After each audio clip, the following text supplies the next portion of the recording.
aqui trazendo português com o assunto sujeito. E antes de mais nada, é claro, deixe o like, compartilhem, comentem, se inscrevam no nosso canal e ative o sininho das notificações para continuar recebendo os nossos alertas com os nossos conteúdos, ok? Vamos lá? No vídeo anterior. A origem do sistema solar ainda gera muitas discussões. Porém, a teoria mais aceita pelos estudiosos é a teoria da nebulosa solar, como vocês observam aqui no quadro. E essa teoria nos diz o seguinte, que uma grande nuvem de elementos celestes, eles se chocaram, explodiram e a partir daí deu origem. No vídeo de hoje. Afinal, o que é o sujeito? O sujeito é aquele sobre o qual se fala alguma coisa e também é um termo principal de uma oração. E como podemos encontrar esse sujeito, pessoal? Precisamos fazer duas perguntas ao verbo. Venham comigo aqui no quadro.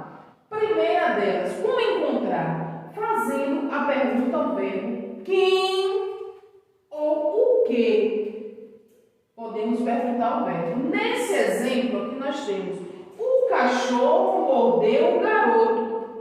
Como vamos perguntar? Quem mordeu o garoto? Perguntamos a quem? Ao verbo. Quem mordeu o garoto? O cachorro. Portanto, o cachorro é o sujeito desta oração. Porém, pessoal, nós também temos o núcleo do sujeito. Nesse caso aqui, o núcleo do sujeito é cachorro, porque é a palavra principal que compõe o sujeito. Entenderam? E esse núcleo, pessoal, ele pode ser um substantivo, ele pode ser uma palavra substantivada, ou também ele pode ser um pronome. Pessoal, nós temos também alguns tipos de sujeito. O primeiro deles é o sujeito simples, que é composto apenas por um núcleo. Exemplo disso nós temos aqui. Eliana viajou. Quem é o sujeito? Eliana. O núcleo também é Eliana. Perceberam? Agora nós vamos para o sujeito composto. O sujeito composto é aquele que possui mais de um núcleo. Ou seja, no exemplo, Eliana e Marinaldo viajaram. Quem são os sujeitos?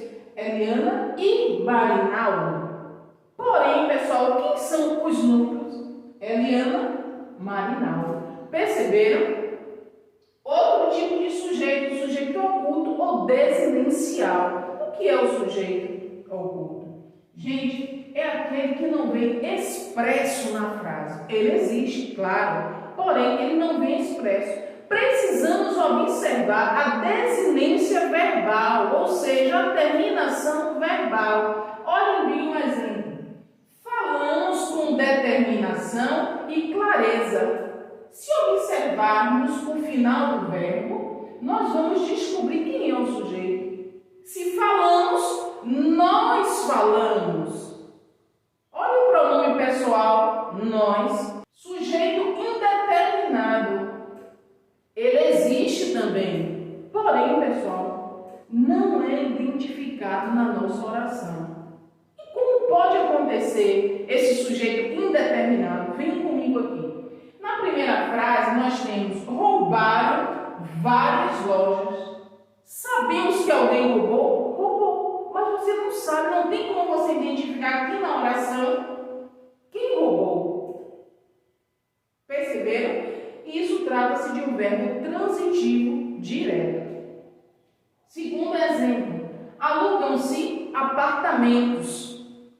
Alguém ou algumas pessoas estão alugando apartamentos, mas você não tem como identificar quem é essa pessoa, quem são essas pessoas. Isso trata-se do verbo transitivo indireto, juntamente com o pronome se. Terceiro exemplo, dorme-se mal nesta casa. Dorme-se mal. O verbo dormir é um verbo intransitivo, acompanhado do pronome se.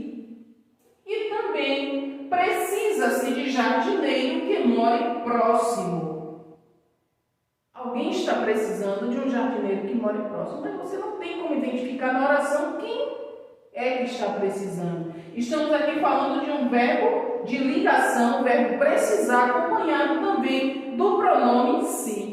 E uma pergunta que faço para vocês: também existe o sujeito inexistente? Sim, existe sim. E como é que se dá esse sujeito inexistente? Um dos casos é quando nós falamos de fenômenos da natureza. Um exemplo de uma frase que tenha um sujeito inexistente: trovejou ontem.